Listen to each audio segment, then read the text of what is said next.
ஒரு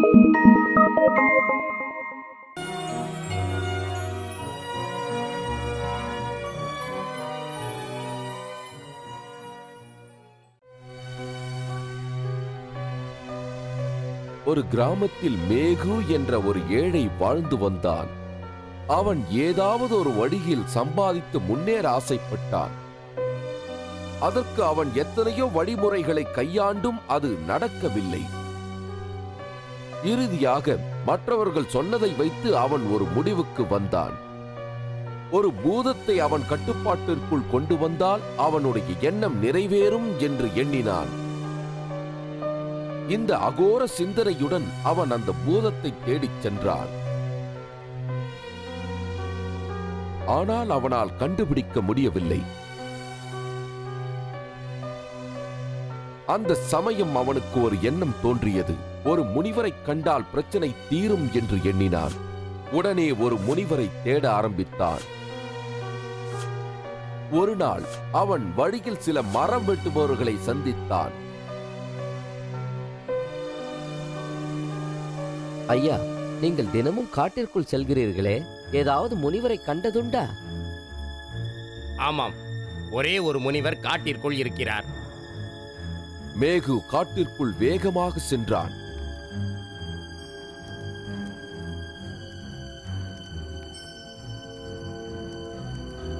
அங்கே அவன் ஒரு முனிவரை சந்தித்தான்.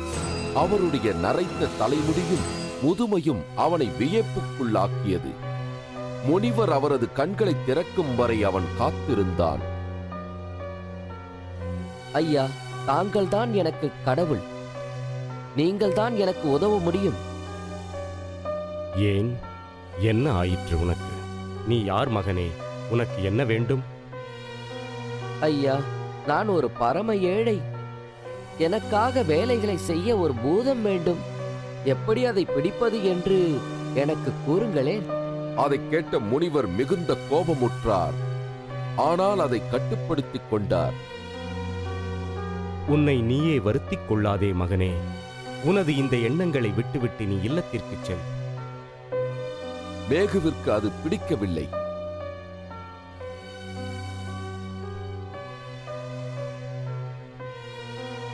தினமும் அவன் அந்த முனிவரிடம் வந்து ஒரு பூதத்தை கண்டுபிடிக்க வழியை கேட்டான். இறுதியில் முனிவரும் சலிப்படைந்து, மேகு, நான் சொன்னதை நீ கேட்கவில்லை. சரி, நான் உனக்கு ஒரு மந்திரத்தை கற்றுத் தருகிறேன். அதை நீ 3 முறை சொன்னால் ஒரு பூதம் வரும். நீ கேட்பது அனைத்தும் உனக்கு கொடுக்கும். ஆனால் அது மிகவும் கொடூரமானது.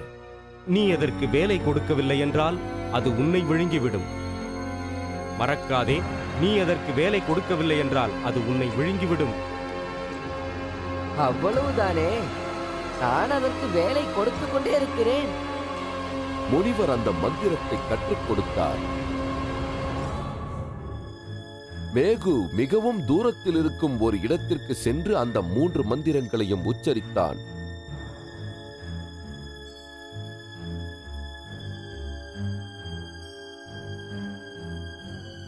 பூதத்தை கண்ட மேகு மிகவும் பயமடைந்தான். நான் ஒரு பூதம். ஒரு மந்திரத்தால் கட்டுப்பட்டு நான் இங்கு வந்துள்ளேன்.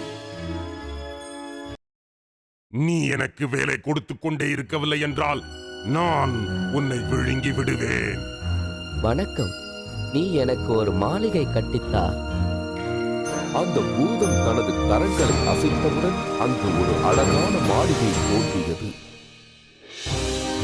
வேலை முடிந்தது. இப்போது எனக்கு பணம், நகைகள், விலையுயர்ந்த கற்களை கொண்டு வருகிறாயா? நொடி பொழுதில் அந்த பூதம் மேகு கேட்டபடி பணம், விலையுயர்ந்த கற்களை அந்த இடத்தில் நிரப்பியது. இதை கண்ட மேகு ஆச்சரியமுற்றான். இன்னும் வேலை வேண்டும், இல்லை என்றால் உன்னை நான் விழுங்கி விடுவேன். பூதமே, இந்த காட்டை அழித்து இதற்கு பதிலாக ஒரு நகரத்தை உருவாக்கி அந்த நகரம் முழுவதும் மாட மாளிகைகள் நிரம்பி இருக்க வேண்டும். முறையான பாதைகள் இருக்க வேண்டும். அத்தகைய அழகான நகரத்தை பூதமே நீ இப்பொழுதே எனக்காக உருவாக்கி தர வேண்டும் என்று கூறுகிறேன். நிச்சயமாக இந்த முறை இந்த பூதத்தால் அந்த கடுமையான வேலையை உடனடியாக செய்ய முடியாது. அதற்குள் நாம் வேறு வேலையை பற்றி சிந்தித்து வைப்போம். ஆனால் அதற்கு மாறாக அந்த பூதம் அடித்தவுடன் அந்த காடு மாறி அழகான நகரம் தோன்றியது. வேலை முடிந்தது. அடுத்த வேலை. மேகு பயத்தால் நடுங்கினான்.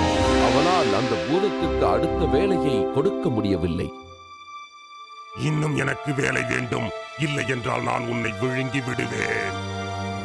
மேகு மறுபடியும் சென்று அந்த முனிவரிடம் மண்டியிட்டான்.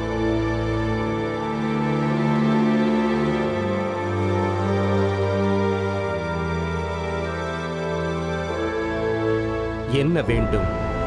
ஐயா, இதற்கு மேல் அந்த பூதத்திற்கு என்னால் வேறு வேலை கொடுக்க முடியாது. அதனால் என்னை சாப்பிடப் போகிறதாம். அந்த நேரத்தில் அந்த பூதம் அங்கே வந்தது. ஏய் மானிடா, முதலில் எனக்கு வேலை கொடு. இல்லை என்றால் நான் உன்னை விழுங்கி விடுவேன்.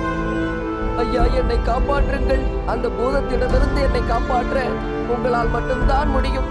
எனக்கு பொற்காசுகள் வேண்டாம். எனக்கு உயிர் பிச்சை கொடுங்கள், அது போதும். காத்தருளுங்கள். நீ ஒரு முட்டாள். எழுந்திரு. பேசுவதற்கு நேரமில்லை. அங்கே ஒரு நாய் நின்று கொண்டிருப்பதை அந்த முனிவர் கவனித்தார். மேகு, அந்த நாயின் வாலை அறுத்து அந்த பூதத்திடம் கொடு. அந்த வாலை நிமிர்த்தச் சொல். மேகு அந்த முனிவர் கூறியபடி அந்த நாயின் வாளை அறுத்து பூதத்திடம் கொடுத்தார். இந்த நாயின் வாலை எனக்கு நிமிர்த்தி கொடுக்க வேண்டும்.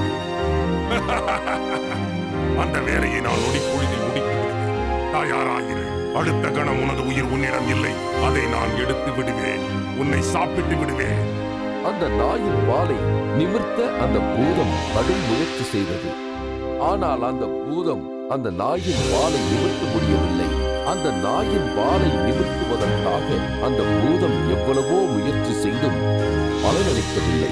பல நாட்கள் ஓடின. அதனால் அதை நிமிர்த்த முடியாததால் பூதம் மீண்டும் மேகுவை காண வந்தது. எனது வாழ்க்கையில் இதற்கு முன் இப்படி ஒரு பிரச்சனையை நான் சந்தித்ததில்லை. ஐயா, நாம் ஒரு உடன்படிக்கைக்கு வந்து விடுவோம். தயவு செய்து தாங்கள் என்னை விட்டுவிடுங்கள். நான் கொடுத்தது எதையும் தாங்கள் எனக்காக திருப்பித் தர வேண்டாம். என்னை விட்டுவிட்டால் போதும். மேகு மிகுந்த மகிழ்ச்சி அடைந்தார். அந்த முனிவருக்கு நன்றி தெரிவித்து இல்லம் திரும்பினார்.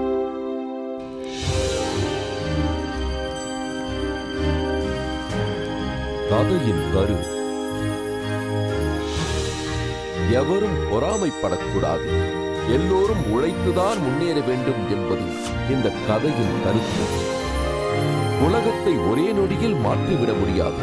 சில நேரத்தில் இயற்கையாகத்தான் இருக்கும். நாயின் வாளை போல